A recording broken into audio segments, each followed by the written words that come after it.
शिकवलंय का मी तुला? अगं एक एक एक एक रुपया करून तुझी ट्युशनची फीस भरते हो, शाळेची फीस भरते हो, राहायचं पैसा काढून आणते हो. माझ्याकडे कुठला पैसा राहणार आहे ग? रात्र दिवस तुमच्या घरामध्ये नोकरानीसारखं राबते हो, कुत्र्यासारखं काम करते उठल्यापासून झोपेपर्यंत. माझ्याकडे एक रुपया बघायला भेटत नाही. तुला कुठले पैसे देऊ ग? ती बी 500 रुपये. अगं कधी तर व्हायचं बी मन वळखत जा ग.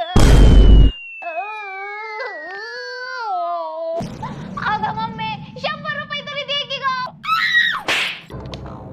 जा, माग जा तुझ्या बापाला जाऊन. ए राणी, ऐक तर. आता चाललीच मागायला तर 500 रुपये माग. 100 रुपये तुला ठेवून बाकीचे 400 रुपये मला दे. जा की, काय बघा तू मारलीस.